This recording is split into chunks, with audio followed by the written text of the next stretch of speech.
Hey guys, Marisa at kitchentablestamper.com. I am coming to you in this video from a brand new setup, and I'm making the video from my phone. So we're just kind of playing around here. I wanted to run you through this adorable little baby card featuring the little elephant bundle. This is one of the 4 cards that we're going to make in paper and ink cards on Thursday, June 28th. That's this week. There are still seats available, so if you live in the Chicago area and would like to join us for a card class, email me, Marisa at kitchentablestamper.com. This is one of the cards we're going to be making. Here is another. We're going to make this beautiful hello card with the varied vases and the vase builder punch. We're going to make this beautiful card. This is with the 4-petal flower punch and pop of petals stamp set. Then we're going to make this one, and I should take this one out of the plastic so you can see how fun this is with a little inlaid die cutting. The wings are loose so that you can see that gorgeous designer series paper popping through. So those are the 4 cards, and if you'd like to join me, Marisa at kitchentablestamper.com is the email. Let me know. I'll be cutting card kits on Wednesday afternoon. So if you can RSVP by Wednesday at noon, then I'll know how many card kits to cut. All right, so this beautiful baby card is one of the cards made using the Wonder Recipe number 3. Now, a Wonder Recipe is a one-sheet wonder. It's a cutting diagram that I often use to get started in crafting and making cards, and it's just a way to jump in. So the Wonder Recipe number 3 calls for a 6x6 piece of designer series paper, as do all the Wonder Recipes, but in this case you're going to cut it in 1/2-inch squares. So you'll cut at 1.5, at 3, and at 4.5, and then you'll take those strips and cut them at 1.5, 3, and 4.5, yielding you 16 designer series paper squares. Now, the fun part about the Wonder Recipe number 3 is that you can use one piece of designer series paper. So this is one piece of designer series paper, and you can have 2 patterns and make 4 cards, or you can use 2 pieces. It would give you 4 different patterns if you've got double-sided designer series paper, and then you'd have 4 different patterns showing in this layout. There's a few layouts that you can use with these 1.5-inch squares, and I'd love to see what you do with the Wonder Recipe number 3 and the 1.5-inch squares.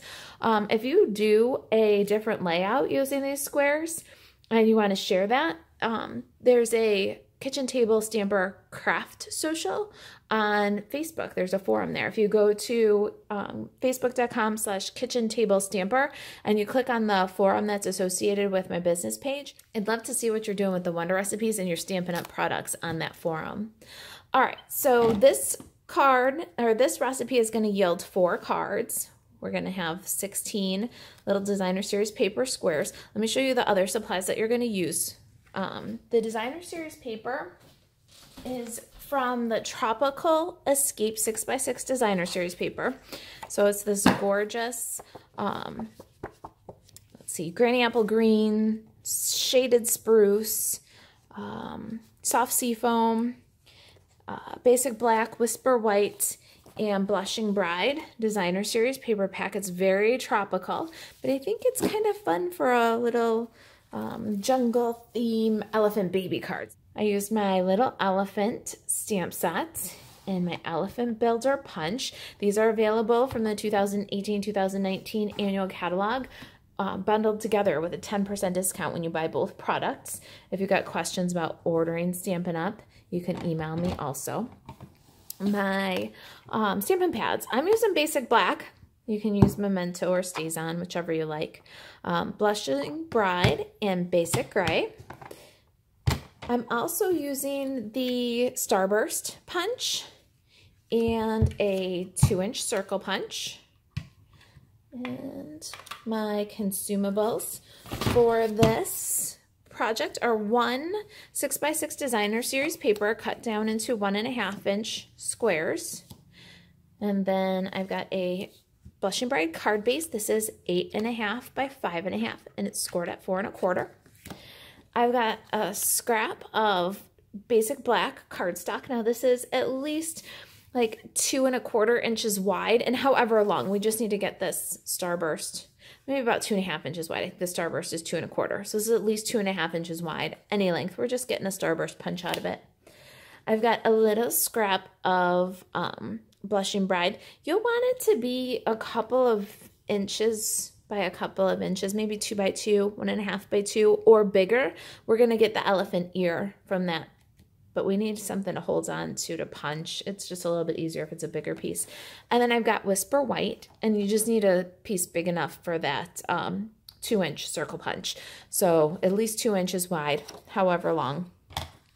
All right, I think that covers our supplies for this card. Let me get Stampin' here, and then I'm going to show you a kicked up version of this card at the end of the tutorial. Once we make this card, then I'm going to show you a version that's a little bit stepped up, because sometimes I can't leave well enough alone.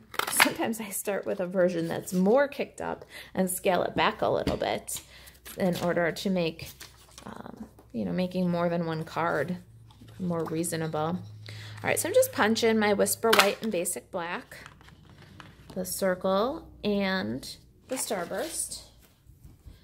And then I'm going to grab my little elephant.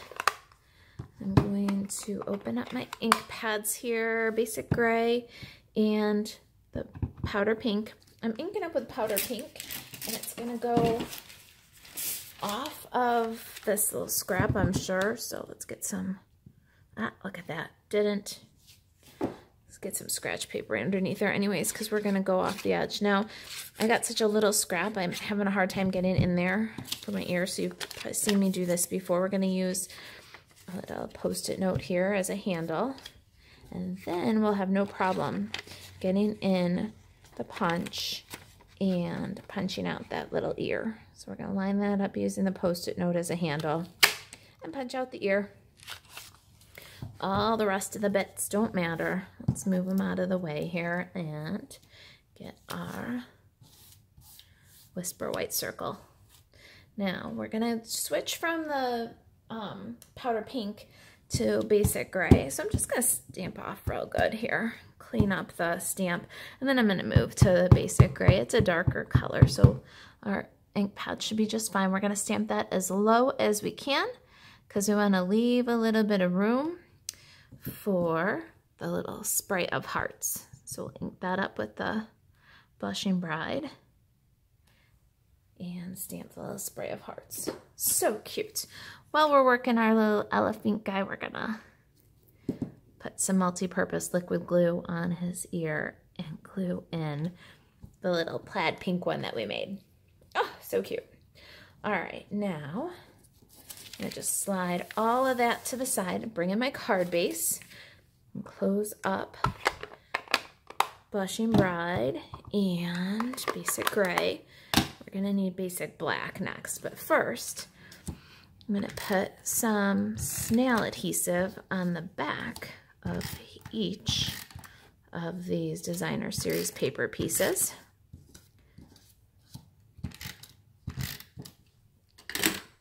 And I'm gonna go ahead and just put them in there kind of corner to corner. Let them be a little tilty and fun. All right, I like that. Burnish them down. And then more snail on this Basic Black. We'll center that.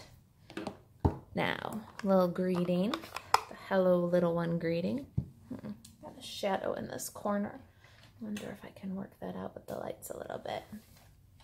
Like I said, I got kind of a new setup here, and so don't mind me as I play around with it a little bit.